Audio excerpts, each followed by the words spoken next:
restaurants, cool little fun touristy things to do. You'll see this great Seattle wheel here. This is the newest addition to the waterfront in our skyline. It just celebrated its very first birthday. So that's a fun ride. It keeps you 200 feet in the air. So it's kind of a rush. At one point you can look over here, actually see the water underneath you. So that's pretty fun. And then this next pier I'd like to talk about is Pier 59 here. And that is our Seattle Aquarium, this long, dark building here. And have any of you been to the aquarium yet? All right, nice. We love our aquarium. There are no trained animal acts. It's not a SeaWorld. It's more of a research and educational facility. A lot of cool exhibits there. We just reopened our Harbor Seal exhibit. Looks like those kids are all having fun there. We have a world-renowned sea otter breeding program.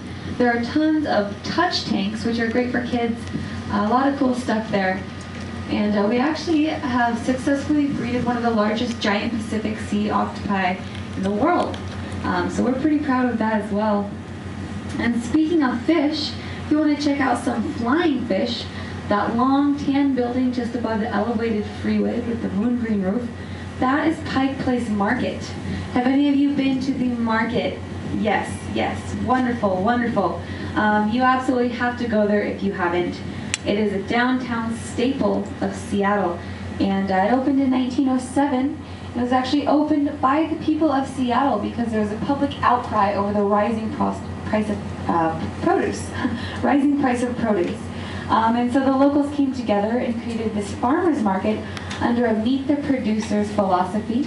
So you can meet the people that were baking your bread and catching your fish, growing your produce, cutting your flowers. And to this day, it's one of the longest continually running farmers markets in the nation. So it's worth checking out. There's also a ton of craftsmen, delicious food, just everything you'd want to check out. Really helps you delve into the local culture of the downtown Seattle area. And also, as we just kind of cruise along here, still along the central waterfront, you'll notice these piers that are going to be popping out here every once in a while. They're actually built at 45-degree angles, and that's so back in the early shipping days, trains could come all the way out to the very end of these piers and offload stuff directly onto ships that come in from all over the world. And today, the pier we're passing right now, very off to the right side with the beautiful jagged colored buildings here, this is our cruise ship terminal. And we built this cruise ship terminal in 1996 under the Field of Dreams philosophy. Does anyone know what that philosophy is? If you build it, they will come. So we did, we built it. And no one came. For 4 years, no one came. That's kind of embarrassing, actually. So we didn't see our first departure into the year 2000. When we did, it kind of set off what is now our cruise ship industry, and it's huge. We see over 200 cruise ships a year. We see so many cruise ships that we had to build a second cruise ship terminal to accommodate the industry, which is down the northern end of the bay there. But the cruise ship industry is wonderful, creates a lot of jobs for locals, generates a lot of money into our downtown economy, so we're pretty proud of that. And next to the terminal is this beautiful hotel on the waterfront with the gray and gold sided the siding, the giant E on top, and that is our Hotel Edgewater. And this hotel was built exclusively to house all the people that were coming into the World's Fair. Kevin, the Beatles unfortunately, due to construction delays, this hotel didn't open until after the World's Fair had concluded.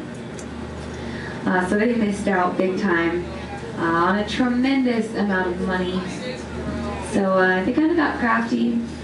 Their marketing team got together and started advertising the hotel in fishing and hunting magazines as the only hotel in the world where you can fish from your bedroom window. Ideally, this sounds great. Who wouldn't want to fish from their bedroom window? You know, sit in a comfy chair, get some room service, watch some cable.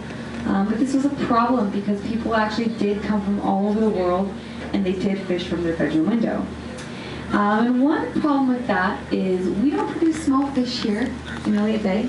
We produce 12 to 30 pound salmon. And those salmon do not like being reeled up for stories. So there's a lot of windows bashed in, a lot of sticky fish left in the room. It's pretty terrible. So eventually they did end this in the 80s, probably due to housekeeping staff going on strike. But it's a great hotel. It's seen a ton of music. Seattle's known for its kind of music, the music scene here. We actually saw the Beatles jumpstart their world tour here in 1964. There's a pretty cool photo of them fishing from their bedroom windows in Life magazine. So that's pretty cool. And as we continue along the waterfront, we're passing Pier 69 and 70. Directly off to our right is Pier 69. And if you want to take a look at those pilings, there's cement. And here at Pier 70, these are actually the oldest piers on the waterfront, and these are the original cedar pilings.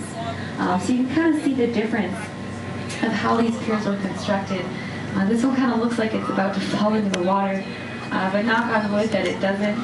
And as we pass Pier 70, this is my cue to tell you guys that the next few minutes are going to be a great time to snap some photos of the Space Needle.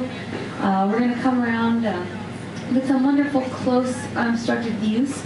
And I will talk about the Space Needle once we get out in the bay a little bit, kind of let you see the grand scheme of things.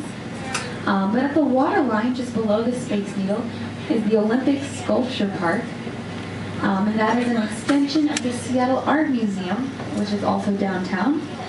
And that's a fun park. It's free to the public. It's open every day. Has a lot of cool pieces. You'll see this very pointy, giant red structure. That's the eagle, because it looks just like an eagle, and that's Alexander Calder. He's an international artist. We see both international and the Northwest artists there. There's visiting and permanent installation. So it's definitely a fun place to check out if you're downtown. And you'll notice the cement walls. Those have a special purpose, and that is to actually tunnel the noise downtown back into downtown.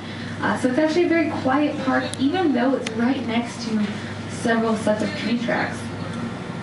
But connecting to the Olympic Sculpture Park is Myrtle Edwards Park. And this is the span of land here right on the waterfront.